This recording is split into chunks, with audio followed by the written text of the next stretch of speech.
on today's Story Beat. Buddy, who you all know as Patrick Swayze, he's the one who trained me in the dances. So before he was anything, his mom was the choreographer. We called him Buddy, and his ballerina wife, Lisa.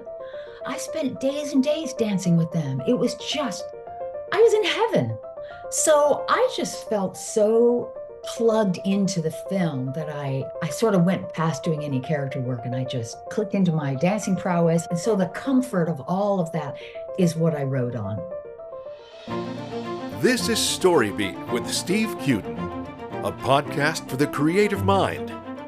StoryBeat explores how masters of creativity develop and produce brilliant works that people everywhere love and admire. So join us as we discover how talented creators find success in the worlds of imagination and entertainment. Here now is your host, Steve Cuden. Thanks for joining us on StoryBeat. We're coming to you from the Steel City, Pittsburgh, Pennsylvania. My guest today, Madolyn Smith Osborne, had the kind of fairy tale show business beginning that most can only fantasize about. While still in school at the University of Southern California, she won her first paycheck with a serendipitous audition before famed choreographer Gower Champion, when a lead dancer and understudy had to be replaced in the Broadway-bound production of Pal Joey, starring Lena Horne. Madolyn's passion for musical theater, as well as her training with beloved choreographers Bill and Jacqui Landrum, prepared her well for the opportunity. A year later, on the eve of graduating from USC's School of Dramatic Arts, her mentor, the late iconic theater and film producer and Academy Award-winning actor John Houseman, launched a swan song of sorts for her with a production of Shakespeare's All's Well That Ends Well, in which Madolyn starred in the role of Helena. Mr. Houseman had invited various industry professionals to see the show in the 99-seat stopgap theater on campus, including his former protege, the film director Jim Bridges, who upon seeing Madolyn's performance invited her to play the role of John Travolta's mistress, Pam, in the cult classic Urban Cowboy. Madolyn went on to give multiple award-winning performances in the LA theater scene. Among her triumphs, she created the title role of Emily in Stephen Metcalf's play of the same name, which was directed by the renowned producer-director Jack O'Brien during its premiere at San Diego's revered Old Globe Theater. During the time when Madolyn was studying with legendary actress Kim Stanley and opera singer Gloria Lane, she became a founding member of LA Theater Works. Madolyn also enjoyed a terrific TV and film career in which she found herself starring in features opposite the likes of no less than Steve Martin in All of Me, Roy Scheider in 2010, The Year We Make Contact, Chevy Chase in Funny Farm, Joe Pesci in The Super, and in TV shows like Due South, Cheers, If Tomorrow Comes, and Sadat. But at the height of her powers, all of that was abruptly interrupted by a chronic illness, which she fights to this day. Madolyn resides in Toronto, Canada, with her husband, former NHL hockey great Mark Osborne, and two adult daughters who live nearby. For the record, Madolyn and I have known one another for more years than either of us will admit, having met and worked together on a few productions while we were both in drama school at USC. So for all those reasons and many more, it's a truly great joy for me to welcome my longtime friend, the extraordinary Madolyn Smith Osborne, to StoryBeat today. Madolyn, welcome to the show. Thank you, Steve. Let's go back in time a little bit. At what age did you first get the theater bug? When did you think to yourself, wow, this is something I want to do, get up on stage and perform? Well, from the time I was about 6, I started doing it. And so it's just something that I've always done. You know, in the first grade, I'd play, there was Jack and Jill with the Jubilee, and I would play Jill. And if there was something about Little Bo Peep, I was Little Bo Peep. I would just gravitate to all that stuff. When I was early in high school, I was in Bangkok, Thailand, and did a lot of singing and dancing and performing there with a kind of an Up With People group called the Young Internationals that, right at the height of the war, my dad was in the army, and we went to Laos and Hong Kong and performed around the area, and that was in 1972. Wow. Yeah, so that was pretty wild. And my dear friend Nina Hennessy, who's Broadway baby herself. She and I were just little 14-year-olds, performing in this group with much older people. And so a lot of that was going on. And then I went to high school, and I must say I was much more concerned being a jock. A jock. I just loved sports. And I had already realized that everywhere that I moved when I was in the Army, as long as you join a team, right when you get to that school, you'll have instant camaraderie. Plus, I was just nuts about sports, just absolutely nuts. Were you a tomboy? Oh yeah. Oh yeah. I tried to play everything. I was a tomboy and kind of a budding ballerina, although I went through 2 pairs of toe shoes in just a couple of months. And then I was, Mom, it kind of hurts a little bit. And I think I would like to be a cheerleader once in my life. So I kind of let that go and then didn't revisit dance training until I was about 17. So the athleticism and dancing sort of go hand in hand, don't they? Well, with me, they sure did. With me, they did. You're working with your legs and you're working with strength and fluidity, and athleticism is very much in the dancer's game, isn't it? Yes. And then at the same time, I was trying to sing like Barbara Streisand and Marnie Nixon and all of that. Oh yeah, my fantasy world was fabulous. But to answer your question, when I thought that I would really like to pursue this, like maybe, my very academic parents who would have wanted me to go and do something much more lofty, even though my father is the one who gave me the love of musicals. He was a fabulous singer, Hmm. but he never made it because he had stage fright at his auditions. And so he didn't become a famous crooner, but he was a great, great singer. I was doing, oh my gosh, now the play's escaping me. Oh my gosh. I was doing a play in high school. Look Homeward Angel, that's what it is. And I was playing the sister. And I remember when the young man is dying in the play, and I'm either lamenting over him or fighting with the mother over him or something like that. Whatever it is I was doing, I heard a few sniffles in the audience. I was, mourning the brother. He was either dead or whatever. Right. And I'll just never forget, I heard those sniffles. And that was when I thought, you know what? I think I'm going to try and go for this. I just felt the power and I wasn't expecting it. You had the audience eating out of the palm of your hand and you didn't know it. Well, I was just shocked and I just felt the power. Yeah, I felt the power. Did you know then that you were likely to do stage work? That was going to be something you were going to do. Oh, that would be what I would go after. Absolutely. Yeah. And how much longer was it before you went to school at USC? Probably just a year or two later. A year or two later. Yeah, as I told you before, that's where sort of my logic came in. I thought, okay, if I really am taking this seriously, I either have to go to New York or I knew I had to go to LA. Right. But I was still kind of a raw kid. So I was a little bit shy to go to New York and pound the pavement. I thought, I'll go do the rah-rah thing and I'll go to USC where they have football games and all that other stuff. And it's right in LA. Chances are there are alumni hanging around and I'll get seen or something. If my high school stardom, holds up because all the other high school stars are going to be there too. So I'll find out really fast if I'm going to get weeded out or not. So you get to USC, and what do you think the impact of having gone to school there had on your work and your career? Well, my guess was correct. Even though USC is in Watts, it's still in LA. And there were alumni and people just every now and then would come and kind of swirl around the environment and come see a play. And sure enough, I ended up meeting a few people.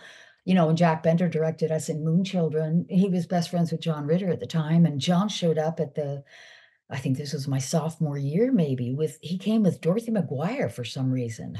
I was very excited to see her. I don't even know if John was doing Three's Company yet or not, but I thought, yeah, this can happen. I knew that people would show up in the audience because of where we were. And USC being in LA, of course, attracted to school people who eventually went off and became successful in one way, shape, or form, sometimes famous, sometimes not, but frequently successful. Right, right. Now, I originally went there because in the brochure, I'd gotten an academic scholarship, so that was good. But in the brochure, I'm fairly certain I saw this musical theater department. And then I get there for orientation, Steve, and I walk all over the campus by myself and I cannot find it. And I thought, what have I done? This thing doesn't exist. And finally, I end up at the drama department, not knowing that's what it was. And I go up the stairs and I think I met Bill White. And I said, I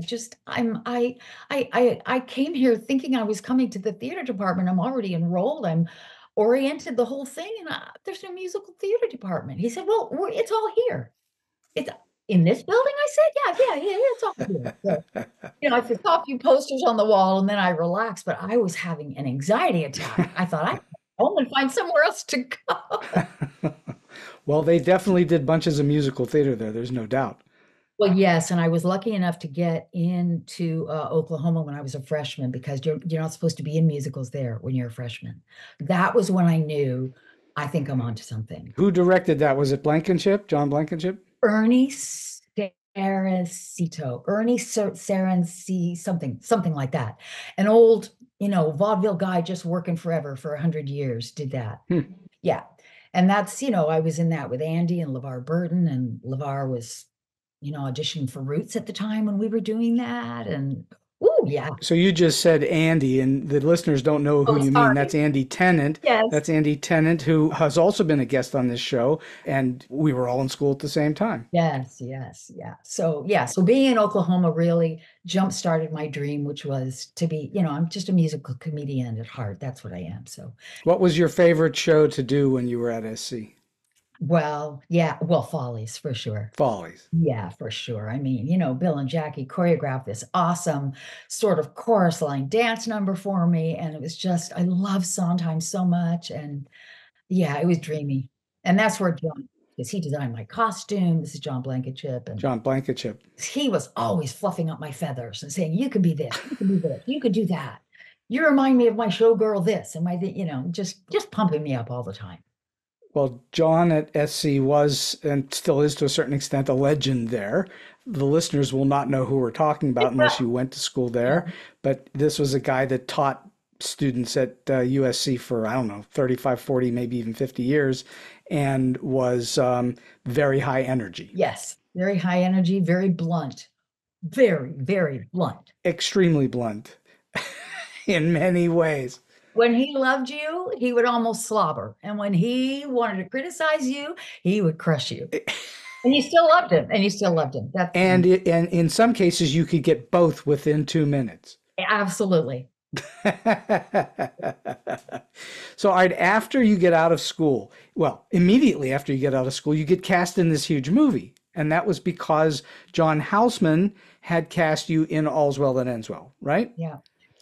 And so tell the listeners who may not know who John Houseman was, who was John Houseman? What was he all about? Well, John was, just a theater icon going all the way back to his partnership with Orson Welles. And then, in the 70s, he even went and got himself an Academy Award for acting in The Paper Chase. And he came to SC as our interim theater director until they found a permanent one. So we all were there with him I was there with him for 2 years. And what happened, Steve, is so interesting. I had never, believe it or not, done a monologue before. Really? No. I had read a monologue when a woman from NYU came to my high school to offer scholarships to people. And she had said to me, if you were in Stella Adler's class right now, she would say, well, yeah, you're pretty, but what else? Thank God she gave me an improv to do. The improv. It was like she became a different person when she saw me do the improv. So I got a scholarship to NYU, but as I told you, I was too afraid to go. So when John came to the theater department at USC, everybody had to do a monologue for him. And I told Bill White, I've just never done a monologue, anything that I auditioned for, you would audition from a side, or I would just get the part, or I would dance and sing for the part. I've never done a monologue. So I think it was Bill who told me to do Desdemona. And so I memorized this monologue. I took a hairbrush on stage. I did the monologue while I was brushing my hair, whatever. And for some reason, and I'll never know why, John was quite stunned with that. He told people that I worked with much later, other directors I worked with much later, a couple of people would talk about my Desdemona thing that I did for John. I'm like, that was just a monologue. I did something that all of us had to do. I don't even remember what I did. But whatever it was, he took a massive shine to me, lucky me. And then Yeah, I got a lot out of John for a couple of years there. And as I said, kind of as a swan song. What do you think that he taught you that you really took away? Do you have anything that distinctively is a memory of something that you learned from him? I don't actually. It was just his it was just his presence in my life was so huge. I mean, I can remember going up into his office and he would just call me up there and say, well, let's run lines. And it would be John and I running lines for the show. And he would take me out to lunch. And, he took me to see Patti LuPone in Evita and insisted that we take her out for dessert. And he would do things like that. And of course, I was horrified because she didn't look at me the whole night. I want to slide under the table. And I'm thinking to myself, John, why did you do this to me? I mean, she didn't want to sit down and have dessert with some college kid, but I just think, his affirmation just, it rubs off on you. And I think it just gave me incredible courage. Hmm. He just built me up more than I deserved. Did you get a sense of professionalism from him? He just made me feel like I was born to do it. You were the queen at that point. Well, I mean, who knows how many other people he said this to? Because I know that this happens. I've had it happen to me where I'll find out somebody that I adored said the same thing to another actress that he said to me. And I'm like, oh, they say that to all the girls. But, he said, oh, she's like, he told somebody I was like a young Katharine Hepburn or something. Wow. I feel when I recount that now because it just seems silly. But, when you hear stuff like that, it just gives you tremendous courage and vision. And some of your fear goes away and you just keep moving forward. And they make you believe that you were destined for it. We'll get to the actual transition from school into the movies in a moment, but I'm just curious. You eventually then studied with Kim Stanley, who many will call the female Marlon Brando. That's her moniker. What did you learn from her? What was she teaching you? The only thing I remember about Kim, again, Kim was somebody that just really lasered her focus on me. And she would sometimes take you she had the class in her house in the Hollywood Hills where a bunch of us that were in the class actually lived. And she would take you into her back room after you had done a scene or something like that when class was over. And she would do a one-on-one with you. And she revealed to me something that took me many years to understand, but she was right on.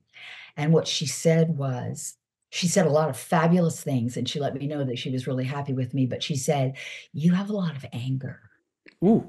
And you default to anger. Ooh. And I remember thinking, what the heck? I don't have anything to be angry about. What is she talking about? And I didn't understand it for years. And that's the main thing I took away from her, because when I did understand it, then I really got it. I would default to the intimidation, the intensity of my parents' contentious marriage. They were so strict with us and all of that. And I thought, well, I'm not angry at my parents. You don't know that you're angry at your parents, right? Oh, no, I knew. Yeah, I did not know. My brothers and sisters knew, and they were all going through it. I, as my mother said, lofted over the garden wall and flew out and didn't really think much of it, but there was a lot of contention in my household, and I internalized a lot of it. That's very interesting because I have no memory of you being an angry person. Me neither, but that was that laser thing that she looked at my choices and saw that I made some choices that were dominating or maybe not vulnerable, and she, distilled it right down to, I think there's anger in this girl. And so she's defaulting to always strong choices and powerful choices and stuff like that. How fascinating. And I wish I knew what she meant right away. I would have been a much better actress from then on, but it took me years to understand what she meant. Well, maybe it was supposed to be that way. That's how I would look at it. You've done a lot of theater, obviously, in your day. I'm just wondering what for you made theater special versus, and we'll talk about the difference between theater and then being on camera. Those are two sort of different skill sets. What made theater great for you? Oh, the relationship with the audience. and the camaraderie with your cast, which was always magical. I don't think I was ever in a cast that it wasn't magical.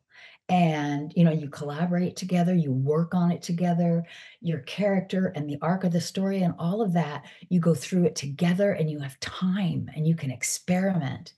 And then when you're up, the relationship with the audience that I felt when I was in high school, I did not know what it was, but that was the beginning of my discovering that you have a relationship with the audience. For sure. Yeah. And you can feel it. And sometimes you can feel when they're with you, feel they're not with you. I think I had an uncanny ability of timing that I could sense. Well, there's no doubt you had great timing. Yeah, and I think that kept me from being more studious in other areas because I would rely on things that I was really good at. Whereas a bunch of my other friends were so studious, and I thought, they're such artists. I'm just a performer. You fell back on what can only best be described as natural talent. I suppose. And kind of that little athlete in me that just wants to, let's get this game going and let's win this thing.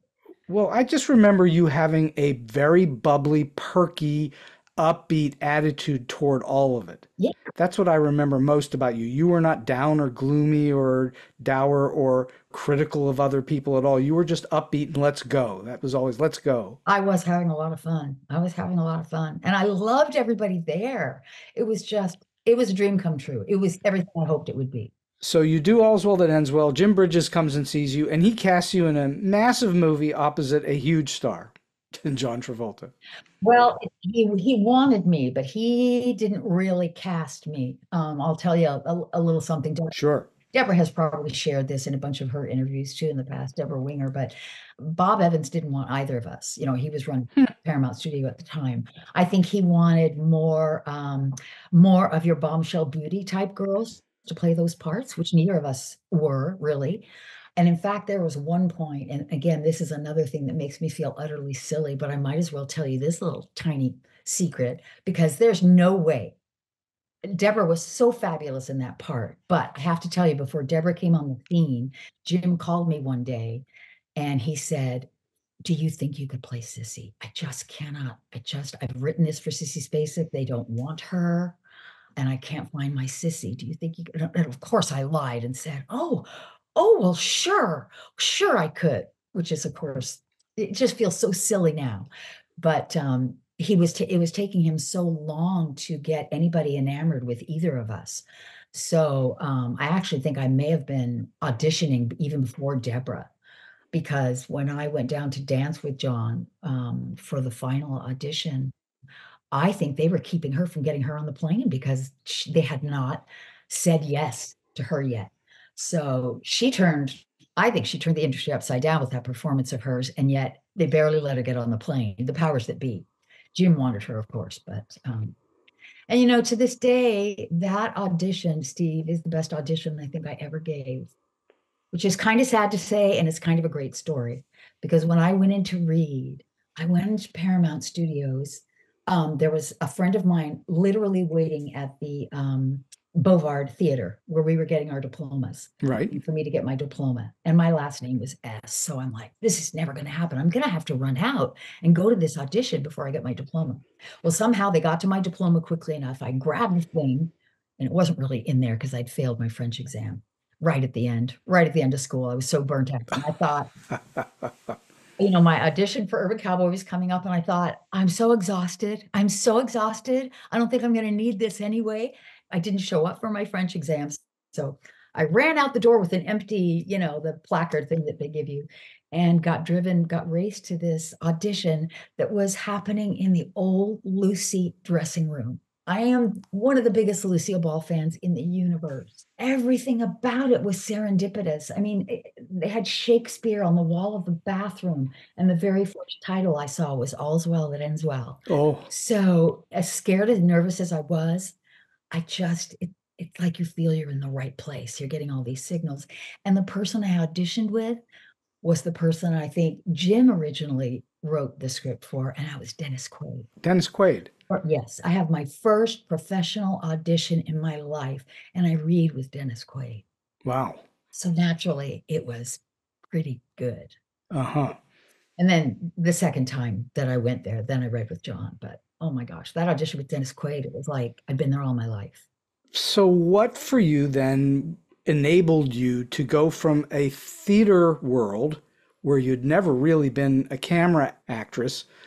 What enabled you to then do what you did in front of the camera? Was it that Jim Bridges helped you, or how did you train for it? How did you know what to do? I did not know what to do.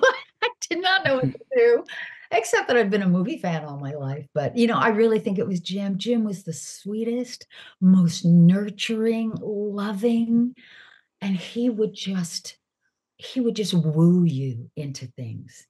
And because I honestly don't think I did know what to do, Steve. I am a theater gal through and through. So I'm not sure how well I made the transition, but it was a transition for sure. Did you figure by the end of doing that movie you had that down a little bit? Oh, maybe a little bit, maybe a little bit. I think well, even the terror that I would have gone through doing that set was so magical. John was the biggest movie star in the world at that time. And the star of a movie will often create the tone on the set. He created the most wonderful family tone. Jim was so generous that even though I was only in bits and pieces of the movie, he paid for me to stay down there the whole summer and become part of the family. Huh. All of those kinds of things, whatever fear you have, it just starts to drip away. It doesn't mean that you do a great job with your performance, but the fear and everything, you're just being loved into it. Well, there's nothing in your performance in that movie that looks like you don't know what you're doing. Oh, well, thank you very much. I just cringe when I look at it. I'm like, you're so dang stiff. I'm one of those people that cannot watch myself. I cannot watch myself. No. You're hard on yourself is what you are. Well, in the theater, you know what they think of you because they're right there. And you know if it worked or didn't work. You'll hear about Sure. it. And then you can work on it the next night. In film, you have no idea. So, all right, you catch this role, you play Pam. When you got the script, what was the first thing that you thought about when you went through it? And I'm asking that as well as in a general way, when you would book any gig and you would get the script, what was your process? What did you do first? Aside from reading it, obviously, how did you start to work the character? I got to be really honest with you. Like, I really am a winger. And I like to rely on my imagination. I'm not sure I'm a really good script reader, to tell you the truth. I named her, I used my imagination, and I just tapped into my dancing prowess. And that was my chemistry with John. I'm not even sure I really did real character work on it. I got to be honest with you. You just read the script the way that it just felt right to you. Well, I guess so, but I also, yeah, I just used my imagination and, the Texas accent. I love doing accents. So I just played. But yes, I felt that I was very stiff, in a lot of it. I look at it now and just go, I just would have done so many things differently. But yeah, when I was being trained for that movie, again, the dancing was the big thing for me because I thought there was going to be much more. Buddy, who you all know as Patrick Swayze, he's the one who trained me in the dances. So before he was anything, his mom was the choreographer. We called him Buddy, and his ballerina wife, Lisa. I spent days and days dancing with them. It was just, I was in heaven. So I just felt so plugged into the film that I sort of went past doing any character work. And I just, like I said, I clicked into my dancing prowess, and I had already known John a little bit from before, which is a whole nother story. But so I felt kind of like a little sister in a way. And so the comfort of all of that I just told you about is what I wrote on. Well, you're talking about your luck earlier. I mean, how lucky can you get that your first big break like that is John Travolta and Patrick Swayze? Yeah, and Dennis Quaid. And Dennis Quaid. Or a few years after we made that, actually, it was probably many years later, I went to John Houseman's house for a party, and Stella Adler was there. She said to me, this is when it was really clear to me what a ship I had gotten onto with Urban Cowboy. She said, "Oh, John Travolta, I want to do Peer Gynt with him." I was like, what is happening? Where am I? I'm this young woman, all these older theater people, and John Houseman and Stella Adler wants to know what John Travolta is like. And she asks me. So, you know what? The world was not real for a very, very long time for me. How long do you think it was in the business, and you were doing a fair amount of work for a while? How long do you think it was before you started to feel like you did know what you were doing? You know, I was in a mini series called Deadly Intentions with Michael Biehn, and Cloris Leachman plays my mother-in-law, and it was a true story. In fact, I think the character that Michael Biehn plays, I think it was the first time anyone was ever imprisoned for attempted murder, and there was no body. So I played the young woman that's married to this psychopath doctor, and I got to listen to her forensic tapes. They gave them to me, and I got to listen. She was being hypnotized, and they were trying to get more out of her or whatever.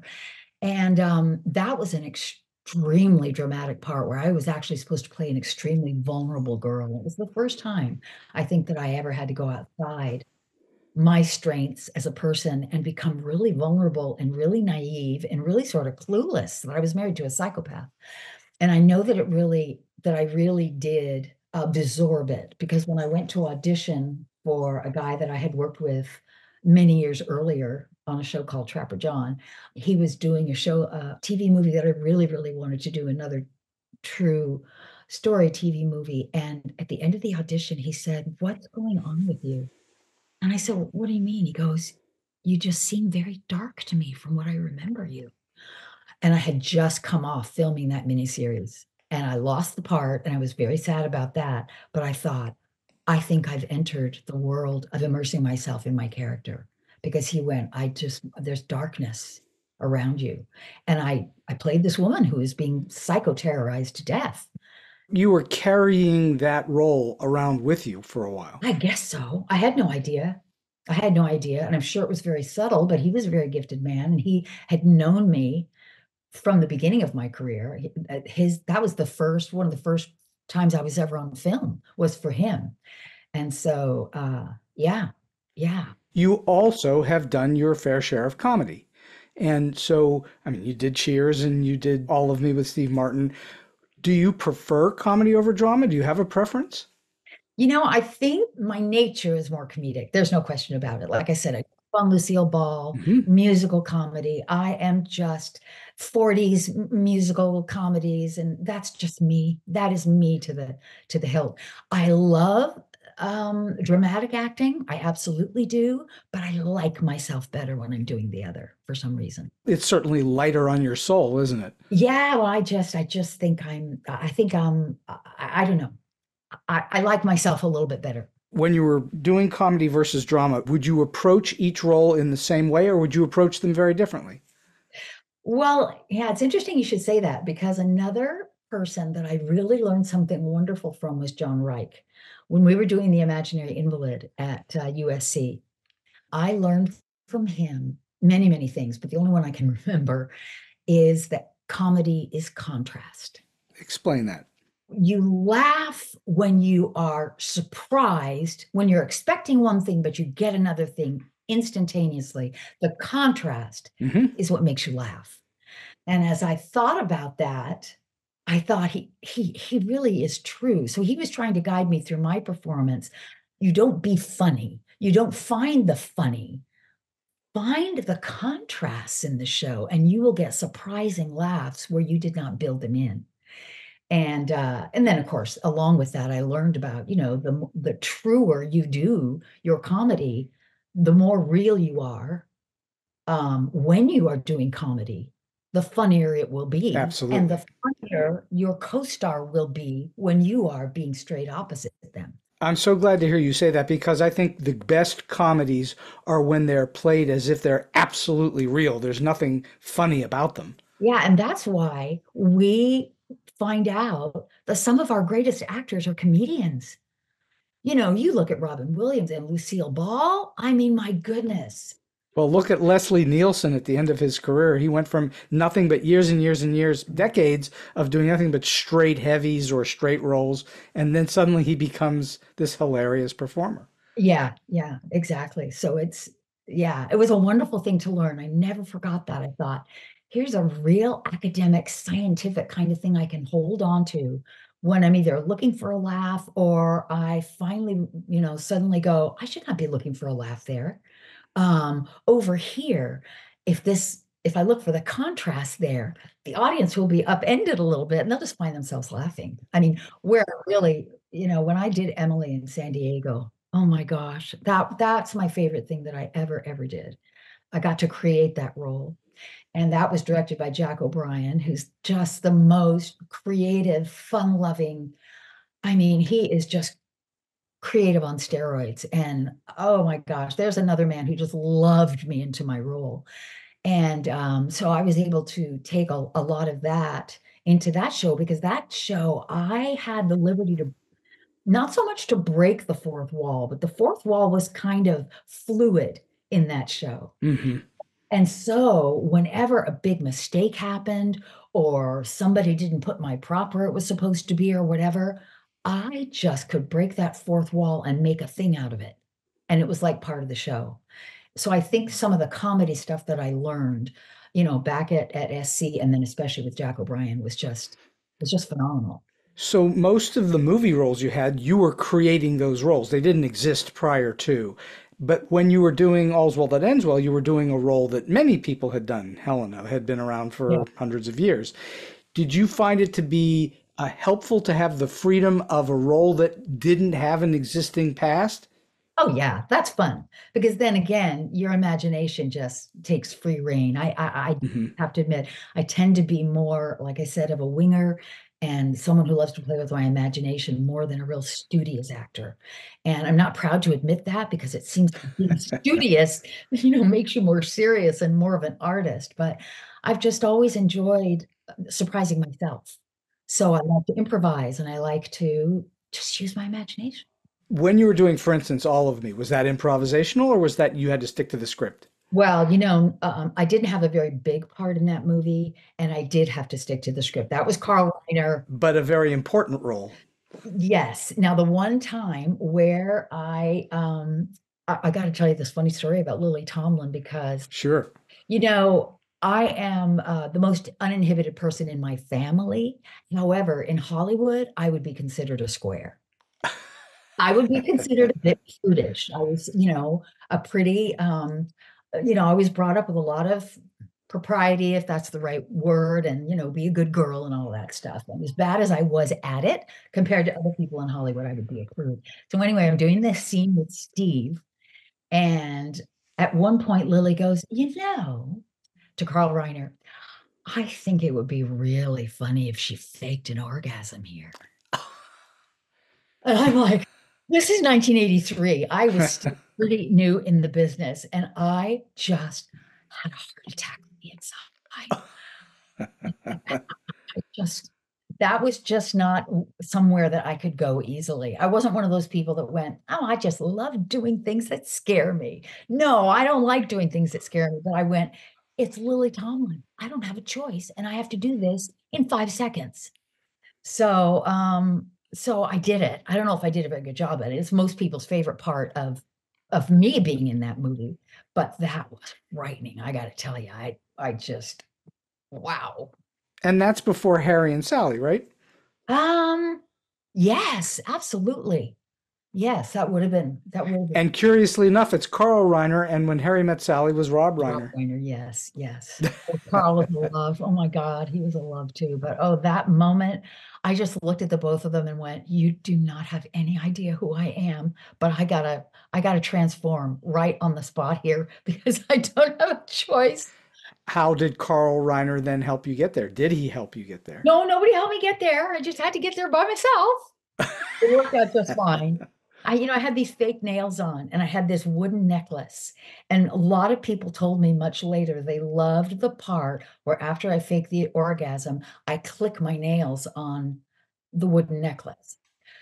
Those are the kinds of things that make their way into performances that you don't plan, that you just do on instinct. You give yourself your own tag because you're just in it. And yeah, it was just an instinctual thing. And sometimes that ends up being the only thing people remember. you were doing what everybody in the acting business considers the best thing to do, which is to just be in the moment. Yeah, I was in the moment. I was trying to take the focus off myself as fast as I possibly could. So I just made some noise on my necklace and then went out the door. But it's now part of history, and it's a great part of history. Yeah, yeah. No, it's a great story for me because it's Lily Tomlin. I mean, it was wonderful to be directed by her and to do something that was really out of my comfort zone, and she was satisfied. So that made me really happy. So I imagine it did make her happy. So you've talking about Carl Reiner, talking about Jack O'Brien, John Houseman, etc. You have worked with some spectacular directors, Jim Bridges and so on. What would you say you've taken away from these great directors? Have you learned any lessons from any of them that stuck with you? they were just all so very, very different. Very different. Well, give us an example of how different they were. Well, one of them is not a director, but I think you'll find this interesting. That happened on when we were at the Odyssey with the Summit Conference. Summit Conference, yes, that I did with Allie Mills and that you lovingly photographed for us. No, I designed the lighting. Oh, you designed the lighting. Okay, and you took pictures. And I took pictures, but I designed the lighting for that and Hess, which was in repertory with that show with Orson Bean. With Orson Bean. And then he and Allie meet up much, much, much, much later and fall in love and get married. Yeah, serendipity all over the place. But let's just make sure everybody know we're on Summit Conference for 2 seconds, and we'll get back to it in a moment. But Summit Conference also starred Kelly Ward, who's went to USC with us at the same time and has also been on this show. And so that was a great experience for me to design the lighting of that little repertory of 2 shows. That was my other probably most favorite thing that I did in the theater was working with Allie and both of us turning into Adolf Hitler and Mussolini. We're talking about Allie Mills, who eventually married Orson Bean. Yes. So I learned something amazing during that show, but it wasn't from the director. I don't even remember who directed it. It was Danny Goldman who directed it. Oh, of course it was Danny. Oh, yes, I love Danny. And Danny's yes. also been on this show, so it's like old home week. But some Czech old man came up to me after the show. He was a director in Czechoslovakia or something, a real artist. And he said, your performance was brilliant, but it was ugly. Again, something took me years to understand, but it was a brilliant comment he made. And I asked him to explain it to me. I said, well, what do you mean? You liked my performance, but then you say it was an ugly performance. He said, even when you're portraying Benito Mussolini, it should be beautiful. So I pondered that for many years until I got, hey, I think I know what he was saying. I was karaokeing Benito Mussolini in a way that I thought was funny, but he wanted me to be real with Mussolini as I characterized him to my friend Eva Brown. I think you were just right in the part. It's what it required. But isn't that interesting? That is interesting. The other thing that I took away from, I guess it was from Jim, and again, it was something that I later learned, he said also to Deborah. It was a beautiful acting piece of direction that was very poetic, and he didn't have to say anything else to you after he said it to you, which is, I've never seen a wild thing sorry for itself. Ooh. Which is great correction in a scene. You don't know that you're acting like the victim. You don't, until somebody comes up and tells you, I've never seen a wild thing sorry for itself. So don't be sorry for yourself in this scene. And wow, that's a revelation. And that I learned when I was very, very young.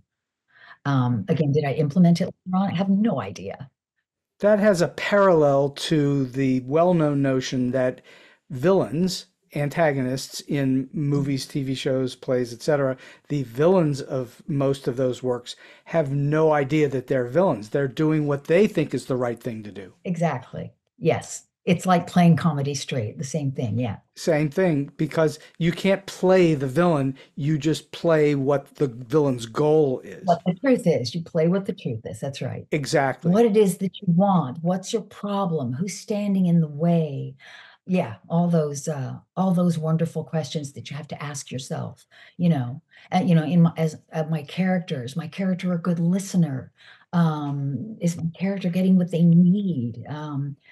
You work on your character's inner life, but you just ask yourself. I was always just comfortable just asking myself lots of questions, not writing things down, but just asking myself questions. Did you find in the movies, and probably more so in TV, that you frequently had to solve your own problems, that you weren't getting a lot of direction from directors? I would imagine more so in TV. Yeah, I'm someone who I think when it came to film really needed to be directed, but either the directors themselves did not have loftier ideas of my character or even of the script or whatever.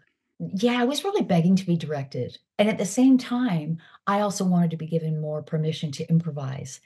And for whatever reason, I was frustrated for many years because I didn't get either of those and I didn't know how to get it. And I didn't know if it was my responsibility or I was just supposed to sit on my hands and do what I was told. It was many years of me trying to figure that out.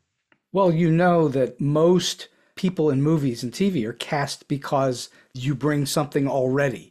You don't have to be trained to do something different on a set. They cast you because you are what they want. Yes. And see, that is where I feel that I fell tremendously short on film because I was cast to be the dark-haired leading lady, right? Hmm. I'm Veronica, so and so is Betty. So I was always Veronica, right? Right? And I knew that wasn't me. I was, Lucille Ball inside. In my own mind, just in my own mind. So I was a little uncomfortable being the sultry leading lady, and I didn't believe that. And I felt a bit of like an imposter. And sometimes what you end up doing, is you end up doing what you think you're supposed to do. And then you don't really flesh out a real performance. So I feel like I did that a bunch of times. And I look back on my career and I think it's too bad my career ended so soon because as an older person, I would have shed that, right? Oh, they want me to be sultry. They want me to be, well, I don't know how to do that. And I don't believe that that's what I'm like, but that's what they want. So I have to pretend that I am that, right? And that can really, boy, that can really deaden a performance. So I feel like I fell into that. You certainly don't want to be, as a performer, you don't want to be doing what you think they want you to do. You want to. I know that I did that many times. It was that good girl thing. I got to be a good girl, and I don't want to be a problem. And if they tell me to do this, I'll do it. So I think I ended up doing a lot of things I didn't believe in, or So you don't need to mention any names, but did you ever run into an experience where you were dealing with an actor who was absolutely going very much against the grain, and how did you deal with that? going against the grain. Well, in other words, not being cooperative, asking too many crazy questions, being a little too harsh on the production or the director. Did you ever run into that, or did you luckily not ever have that happen? You know what? I'm not sure I'm going to answer your question properly, but the first thing that comes to my mind is I worked with Jeff Goldblum twice. And Jeff Goldblum, as you know, is one of the quirkier performers out there. Right? The first time I worked with him, it was 1982, and we did with Lynn Redgrave and Robert Preston and Patrick McNee, this fabulous cast, William Daniels. We did this TV movie called Rehearsal for Murder. And Jeff was doing all of these weird gestures and strange things with the inflection and the phrasing of his lines and stuff. And I remember thinking, why aren't they stopping him? Why isn't anybody doing anything about this? He was kind of my partner in the movie because we were supposedly going out and I just didn't have the vision, right? I just thought this is the weirdest. I don't know what to do with this guy. Somebody's got to stop him from doing all these weird things. Well, then he becomes Jeff Goldblum. It shows you I didn't have the vision.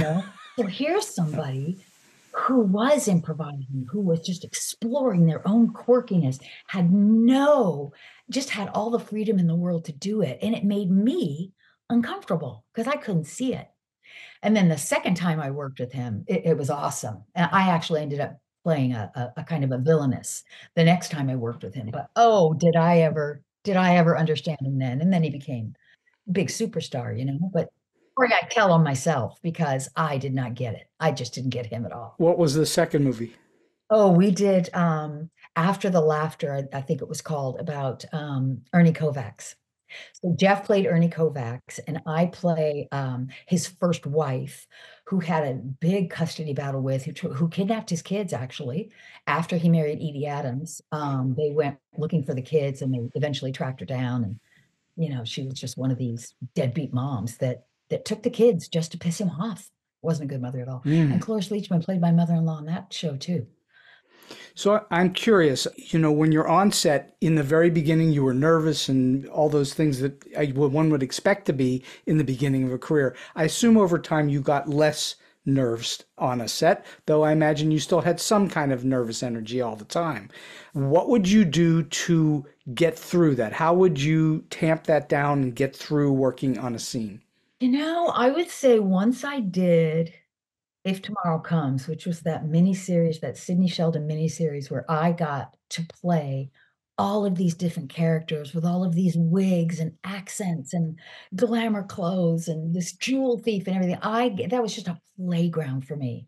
I think once I did that show, I just felt very comfortable. I got to do some drama in that show. I got to do some comedy. I got to have a glamorous romance with a really handsome movie star. And yeah, I think from then on, I became extremely comfortable. And then I did Emily, which is just the bravest thing I ever did, because like I said, there would be things that would go wrong on the show, and I would just break the fourth wall and go for it and bring the audience in.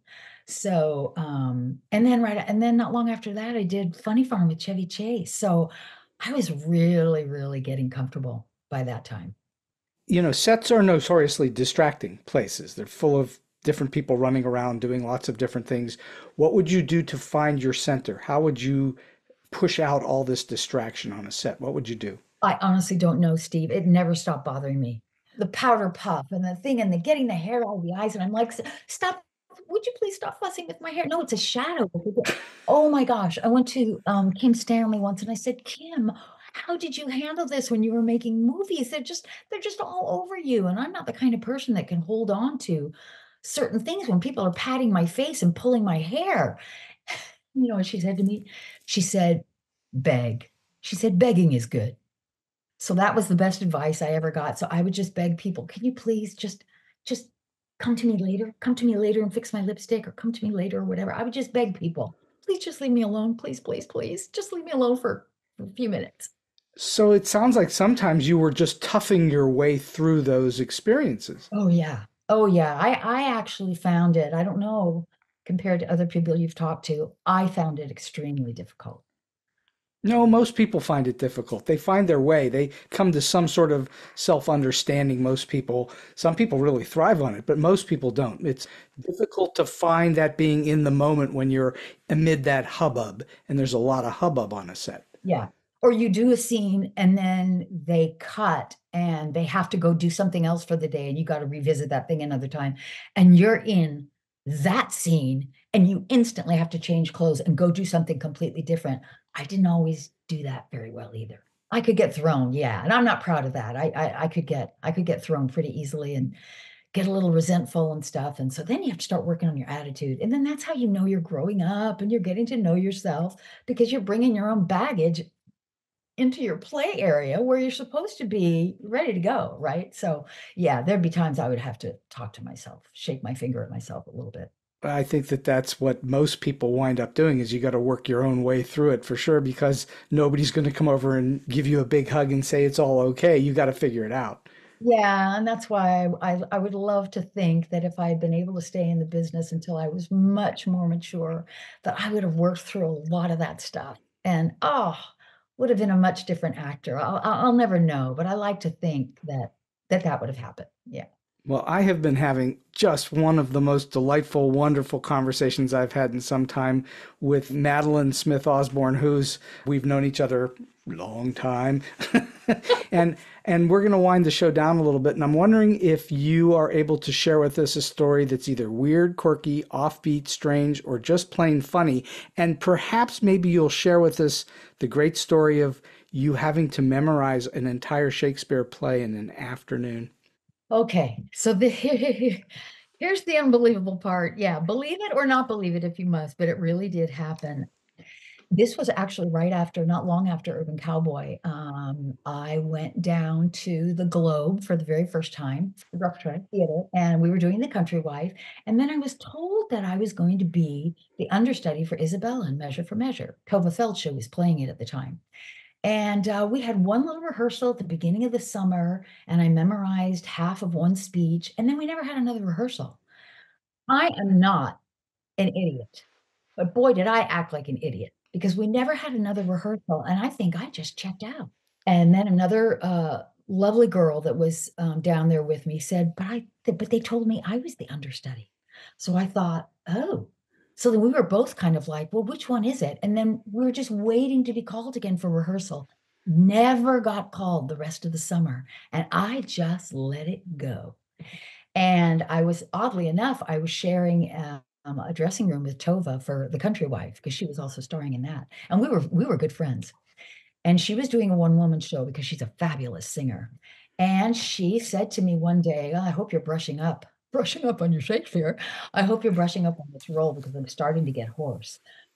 And I just, oh my God, I was terrified. I went to another one of my actor friends and I said, oh my God, I thought Wendy was the understudy and I'm terrified. I haven't really prepared. I've never been in any rehearsals. How does this work?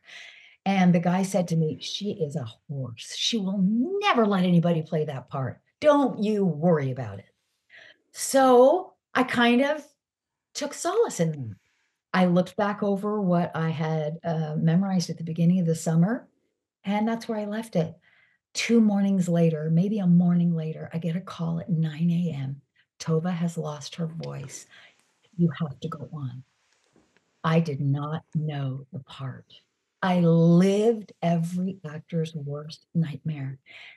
And I don't even know how I made the decision to jump off the cliff, except that the horror of doing the other, I guess, made me even more scared. I thought, if I don't find a way to do this somehow, 500 people who bought tickets are going to be disappointed. I'll never work here again. I don't deserve to call myself an actress. And I think I threw myself on the mercy of God, and I just started furiously memorizing. Now, that was decades and decades ago. I was always a good memorizer. I've never had trouble memorizing lines. You just always associate everything with everything, and then it all just comes together. But Shakespeare, iambic pentameter, I don't know how I did it, Steve. But a few hours later, I had to start coming in. I had to come in to the rehearsal space, and every actor had to come in every half hour to do their scene with me. And I'm just still memorizing. Tova's about 5 feet tall. I was 5'8". Her tunic didn't fit me. She was playing a nun. I had no shoes, and I had never been on this stage before. And I just had to do it. And I said to one of the costume designers, I said, I didn't have time to memorize the epilogue. Could you just print it out and put it in a little prayer book? And I'll literally just read it. I don't think anybody will be the wiser. I'll read the epilogue at the end from the prayer book. And right before I went on stage, Chris Tabori said to me, his mother was Vivica Lynn first. And he said, my mother would always say to me, thine, not mine. And I was just coming into my faith at the time too. So that was God telling me this whole performance is going to be a prayer of survival. And suddenly something inside me went, I'm just going out there and offering up my whole performance because I just don't know what I'm going to do. And, I must have been in the zone. I must have been in, when people pick up cars off people, when they have an accident, they say you could do superhuman things. That's what happened because there's no way that I ever could have thought I could do it. I don't even know why I started memorizing. I should have just run away because it was impossible. But I just ran into traffic, Steve. And I was so in the zone that I remember the other girl that thought that she was supposed to be the understudy. We actually became good friends on that show. She was supposed to run down a ramp in, the outdoor theater, the Old Globe. Right. She was supposed to run down a ramp and meet me in a little garden. And I was supposed to be able to see her coming. And then I would know how to modulate myself for when she entered. Well, she was late for her scene. And I was so in the zone. I remember thinking to myself, I'm going to have to improvise an iambic pentameter. And I actually thought I could do it. And I was just about to launch into it. And I saw her running down the ramp. Wow. And she was in the scene. But that's the only thing I remember about the play is the moment when I thought I was going to have to improvise and iambic pentameter. It's the only thing I remember about the whole play. So that superhuman zone that I was in out of pure terror, it almost created other superhuman moments that I am not capable of. Did you go up on any lines at all? I have no memory of whether I did or not. And nobody was there backing you up on stage, helping prompt you on anything? Nothing, nothing. Somehow I memorized the whole thing except the epilogue. That's And amazing. then the next night, or maybe it was 2 nights later, I had to go on again. And I had time to memorize the epilogue. And why I did not lose all the verbiage that I had memorized in a panic 2 days before, how I retained it, I have no idea. But I went on a second time and I even got a couple of fan letters, which is so great because you know how heartsick people are when their star doesn't go on and they get the understudy. You can hear people go, "Oh, for God's sake," and you have to go out there anyway. So yeah. So when I got those fan letters, I thought, I think I made it. You were totally in some kind of a zone, not only just in the memorization, but then performing it as well. Unbelievable. And I don't know how I did it. And the only thing I remember, except for the moment that I just told you about, the only word I remember from the whole play is the word perdition. John Glover says the word to me, I think, in a scene that we did together. And I'd never heard the word before. And it's the only reason I remember one word from the play. I have no memory of any of the script. You can't remember any of the dialogue at all. Nothing, not a single thing. And then one day Lisa says to me, Matt, I think that's one of the longest female leads in Shakespeare. And I went, don't say that to me. Even when I remember it, I get the willies. You just mentioned Lisa. That would be Lisa Barnes, who is our close mutual friend. And Lisa also has been on this show. We've had lots of names of folks on the show tonight. I think that really says something about you as a performer, even though I can't imagine doing it at all. That says something about you that you just jammed all those words into your head in a very short time. Yeah. And Jack took us all out for a drink after I had done that. Jack O'Brien. Jack O'Brien. And because I was safe, because I had accomplished it the second time, I said to Jack, I have to tell you a secret. I did not know the part. And he just laughed. I don't think he believed me. So from then on, I never, ever told anybody for years and years and years and years, because I thought, no one's going to believe me. It'll just be, no one would ever believe such a thing. That's a great story. I mean, how often do you think that has happened in the history of theater? Not very often.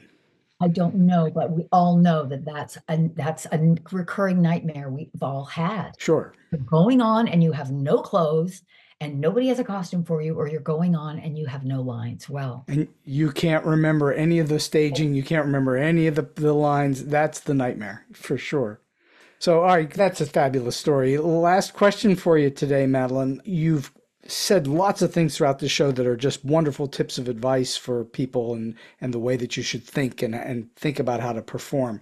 I'm just wondering, do you have a solid piece of advice or a tip that you like to tell those who are coming up in the business, or maybe they're in a little bit trying to get to the next level? Boy, I only know how to tell people there was only one way that I did it, and that was theater, theater, theater. If you have any interest at all in singing, dancing, fencing, anything that you can do, any skills that you can really ramp up on, because you just never know when someone's going to want you to play the harmonica, or, I got to have somebody who can really whistle, or, you know what I mean? And I was, such a lover of singing and dancing. Luckily, I had all that triple threat stuff. So that was really great. But just be in everything you can be and play with everything you can play with to round yourself out so that you can offer more than one, facet of yourself. I remember somebody saying to me once, the way you approach an audition is you are going in there to solve their problem. Most of the time, they don't know what they want. So you're going in there to solve a problem. Come in with as many bags of tricks as you can.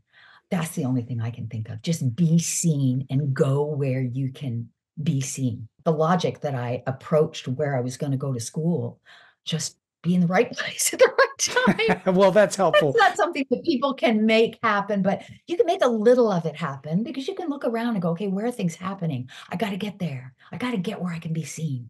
Well, you have to be able to recognize you're in the right place at the right time, too. Yeah. And so I think that advice of having bags of tricks or a bag of lots of tricks is a really helpful thought for people that are going, well, what do I do? Well, just go learn everything you can learn. Yeah, you just got to be as well-rounded as you can. If you can dance, dance. If you're a great athlete, just bring all of that in.